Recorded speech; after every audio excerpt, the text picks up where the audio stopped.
السلام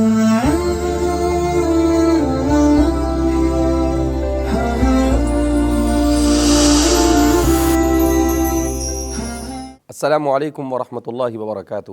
ایک مرتبہ پھر ہم حضرت مولانا سلیمان ملا صاحب کے ساتھ آپ کی خدمت میں حاضر ہے۔ حضرت اس وقت دنیا کے اندر میں ٹریک چلا ہے، لوگ چونکہ مادیت کے پیچھے اور عقل پرستی کے پیچھے دوڑ رہے ہیں، لہذا اس بنا پر اللہ کو سے کٹے ہوئے ہیں، مگر پھر بھی سعادت کے تلاش میں ہیں۔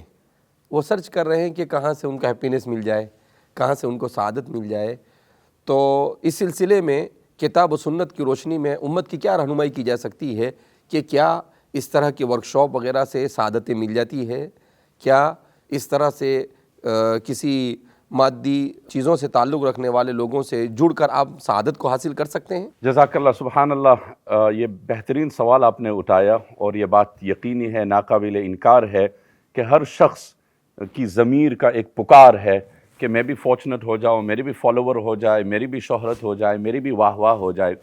اور آپ یقین نہیں کریں گے، ایک مرتبہ قرآن کریم کا مطالعہ کر رہا تھا، آیات کے اوپر غور اور تتبع نصوص جس کو کہتے ہیں، نصوص کے اوپر غور کر رہا تھا، تو میں نے دیکھا کہ دو الگ جگہ پہ اللہ تعالیٰ نے دو الگ انسانوں کے بارے میں ایک جملہ نقل کیا۔ ایک اللہ تعالیٰ کا اپنا ارشاد اور فرمان ہے، اور ایک لوگوں کا اپنا تجزیہ ہے۔ تو اس سے ہمیں اندازہ ہوگا کہ لوگوں کے یہاں معیاری خوش نصیبی کا کیا ہے اور اللہ کے یہاں معیار کیا ہے۔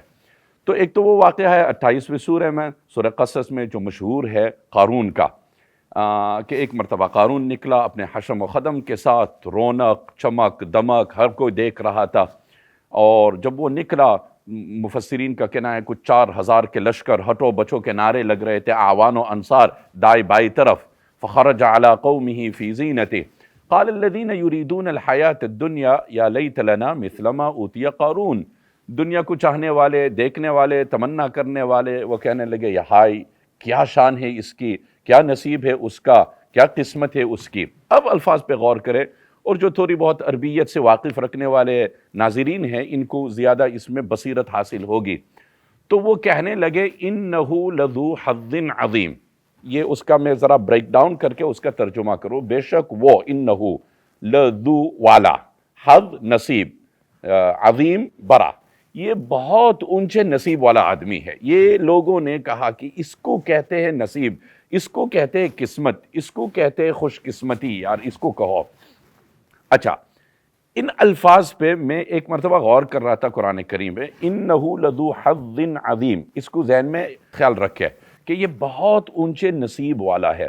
اب قرآن کی دوسری سورت کو لے لو، اور اللہ تعالیٰ فرماتے ہیں، وقتی طور پر اس کو موقوف کرو، ذہن میں رکھیے جو بات میں نے کہی، لوگوں کا اپنا تجزیہ۔ چنانچہ اگر ہم وہ انسٹاگرام پہ چلے جائے، ہم فیس بک پہ چلے جائے، ہم سوشل میڈیا پہ چلے جائے، اور ہم دیکھیں کسی کی واہ واہ، استقبال اور یہ سب، تو ہم بھی تو یہی کہیں گے، یا تو زبان سے یا زبان حال سے کہیں گے انہو لذو حظ عظیم، اس کو کہتے ہیں نصیب والا۔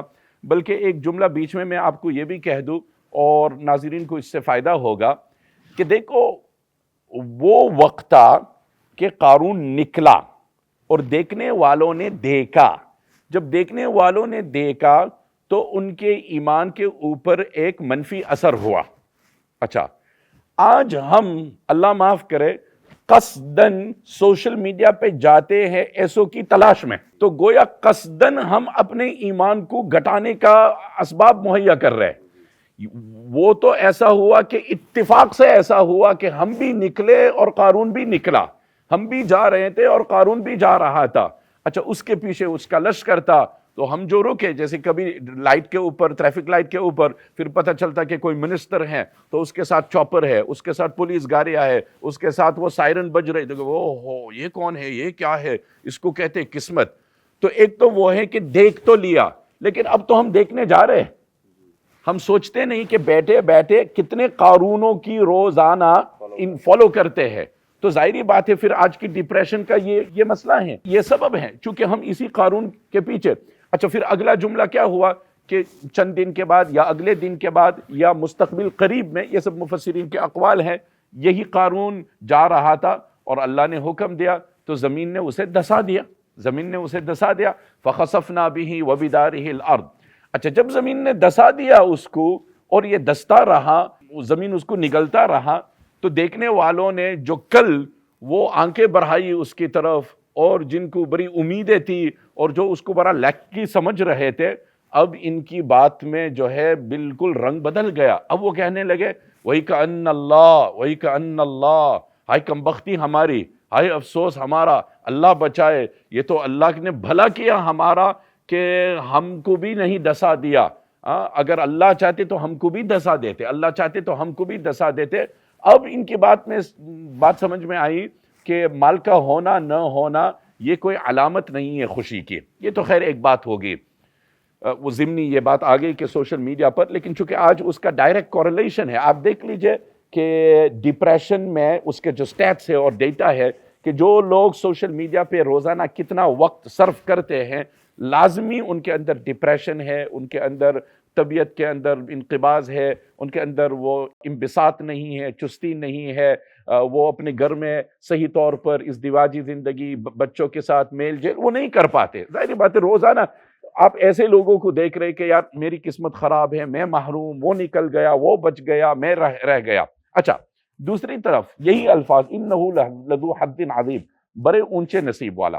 اب اللہ فرماتے ہیں ولا تستوی الحسنۃ ولا السیئۃ، نیکی اور برائی برابر تو ہو نہیں سکتی ہے۔ ادفع باللتی ہی احسن، کوئی آپ سے برائی کا سلوک کرے تو اس کا جواب اچھائی سے دو۔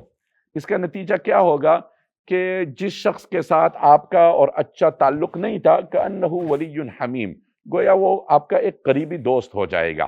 لیکن یہ اخلاق ہر ایک کو میسر نہیں ہے، جس کو اللہ توفیق دے تو اس کے اوپر یہ اخلاق نوازے جاتے ہیں۔ وما یلقاها الا الذین صبروا، جو ثابت قدم لوگ ہیں، جو مضبوط ہیں، ان کو ان اخلاق کی تلقین ہوتی ہے۔ اب غور فرمائیں، اللہ فرماتا ہے اللہ کے یہاں معیار کہ جس کے پاس ایسے اخلاق ہو کہ اگر کسی نے اس کو گالی دی تو اس نے حسن اخلاق سے جواب دیا، اللہ فرماتا ہے انہو لذو حظ عظیم، میری نظر میں یہ ہے بڑے اونچے نصیب والا۔ اور معیار تو اللہ کے یہاں ہے، جنت تو اللہ کی ہے۔ کسی نے کسی کو برا بلا کہا تو اس شخص نے کہا دیکھو میرے اور جنت کے درمیان ایک گھاٹی ہے، پل صراط ہے، اگر میں اس سے پار ہو کے نکل گیا تو تیری بات کا مجھے کوئی فکر نہیں، اور اگر میں پار نہیں ہو سکا تو تیری بات سے میں گھٹیا ہوں، چونکہ اللہ میاں کے یہاں پھر میں ناکام ہوا۔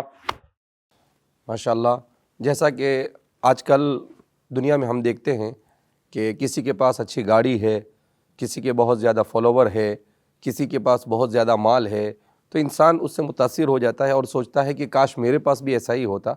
قرآن کریم کی اس آیت کریمہ سے لذو حظ عظیم کا جو استعمال کیا تو قرآن نے بہت اچھے پیرائے میں کہ ایک انسان کا لذو حظ عظیم ہے اور ایک اللہ کا لذو حظ عظیم ہے۔ انسان کا لذو حظ عظیم صرف ظاہری چیز کو دیکھ کر نتیجے سے بے خبری ہے، اور اللہ کے یہاں پر لذو حظ عظیم نصیب والا وہ ہے جس کے اندر ظاہری طور پر تو صبر ہوتا ہے، مگر انجام کے اعتبار سے اسے چونکہ جنت مل رہی ہے، اللہ کی رضامندی مل رہی ہے، تو یہ ہے لذو حظ عظیم۔ تو آج کی دنیا میں جیسا کہ حضرت نے کہا، ڈپریشن کی بہت ساری وجوہات میں سے ایک وجہ یہ بھی ہے کہ ہم چیزوں کو دیکھ دیکھ کے اسی طرح کا بننے کی کوشش کرتے ہیں۔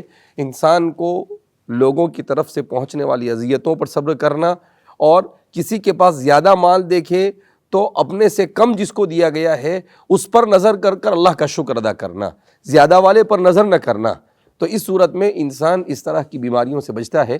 اللہ رب العزت ہمیں اللہ رب العزت کے نزدیک جو لذو حظ عظیم ہے اس کے مطابق سعادت مندی کی طرف آگے بڑھنے کی توفیق مرحمت فرمائے۔ ہم آپ کے بے پناہ ممنون و مشکور ہے کہ آپ نے لذو حظ عظیم کی انتہائی بہترین تفسیر اور توضیح ہمارے سامنے فرمائی۔ جزاکم اللہ خیرا فی الدارین۔